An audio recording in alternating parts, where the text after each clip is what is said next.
What's up, you guys? This is Mock Nor. I know some of you guys are curious as to my current kintype and theriotype at the moment, and you're also curious as to my opinion of the Otherkin and Therian community as it stands today. Now, over the past few years and in some of my videos, I've made my opinion clear that I believe Otherkin identity to be a process of constant change and evolution, and this happens through self-reflection and introspection. Now, over the past year, through introspection, I have learned that my connection to my previous kintypes and theriotypes has been waning, and I have recently been researching folklore and mythology on the African continent, as well as folklore and mythology from the Pacific Islands, and I have been developing an affinity for the homodrous baboon and the jackal. At the moment, I don't have an affinity for any kintypes at the moment, or any mythological or folkloric creatures. Now, as for the Otherkin and Therian community, I haven't been in contact with the Otherkin and Therian community for about a year, so what those communities are up to is beyond me. However, the last time I was in contact or checked up on both communities, things seem rather dormant and calm. And I think both communities can be summed up as a volcano. When things are heated and tense, you have an eruption of different stances and beliefs, and you have people digging in passionately to these beliefs. And then you also have a period of cooling where both sides begin to retreat and tensions begin to ease and things begin to relax and cool down. But the Otherkin community right now is in a state of dormancy, and I think this is because a lack of traffic and a lack of new blood coming into the Otherkin community.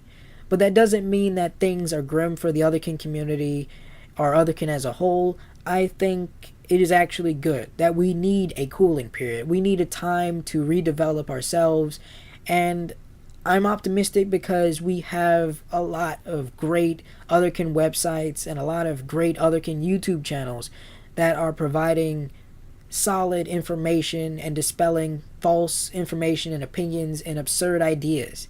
And this is great for newer generations of Otherkin coming in and discovering themselves, and also people that are curious to the Otherkin concept. And this works to improve the public perception of the Otherkin community, which I think really needs a positive spin to it. We need better flag bearers and people to be a standard for the Otherkin community, whether it's publicly or in community.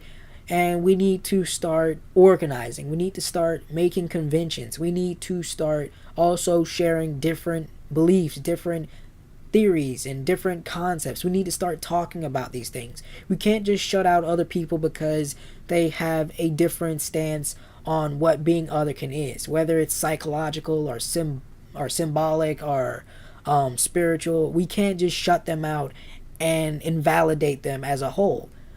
If we can share and discuss these ideas and give solid facts and arguments for why we feel these ways, then we can become stronger as a whole. Also, in my year of self-exile or hiatus, I have been playing online games on several different consoles and several different websites and so on and so forth. And one thing I've always found inescapable is the topic of Otherkin.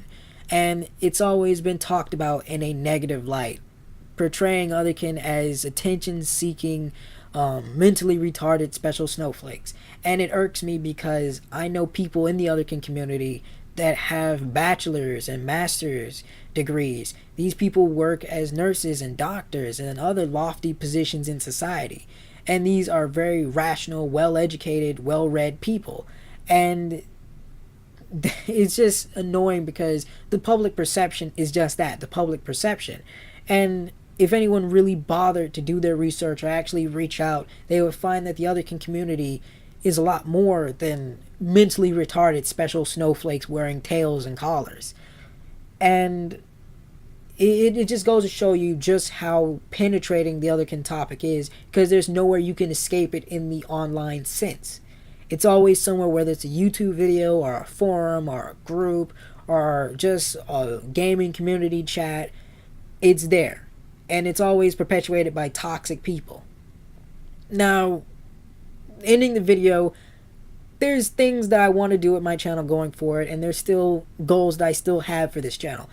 With the new series of videos, I'm trying to establish the idea that Otherkin is not some modern construct, or the concept of Otherkin, the concept as identifying as non-human, is not a modern construct. That this is something that has historical precedence in various different civilizations and societies and different groups of tribes and indigenous peoples since time memorial. That this isn't just the invention of some little white kids wearing collars and tails seeking attention or going through some teenage phase. That this is an actual concept that a lot of societies had held and still do hold to some extent today. And I believe that through making these videos, this will give the concept of Otherkin, maybe not Otherkin itself, but the concept of identifying as non-human, more legitimacy. And I'd be happy if I could push in that direction, if I could help it along, or if I could even educate some people on the various spiritual beliefs and religious practices all around the world. And it's something I would like to encourage future generations of Otherkin that are watching this video, or anybody that is curious in the concept of Otherkin watching this video, to do. I believe you should do your own research. It is important to do your own research about history, about various types of ethnic groups and various types of regions around the world, because we may find an idea or a concept absurd or crazy or, relatively new.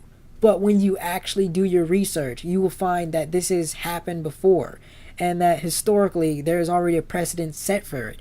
And it's an amazing thing to do. I cannot tell you how many times my mind was blown when I did research on the African continent, and I found that all these different types of people, all these different groups, all these different tribes believed in soul transmigration and believed that rivers had spirits, trees had spirits, and that their ancestors reincarnated into animal forms, and so on and so forth. And this is not just the African continent. This is North America, this is South America, this is China, the Asian continent, the Pacific Islands. This is a universal belief, a universal idea that is shared by different people, but in different forms. And you shouldn't let yourself be held down by the ignorant perception of others. And I just really don't know how to end this video besides that. This is Makanor. Like, comment, share, subscribe. If you guys have any more other personal questions, I would really recommend just messaging my Facebook page, Makanor, for that. And if it's a request that you want for a video, you can either comment in the video or in the comment section of the video, or you can message me on my Facebook page, and I'll talk to you there privately, and I'll make a video on it if I can. Bye.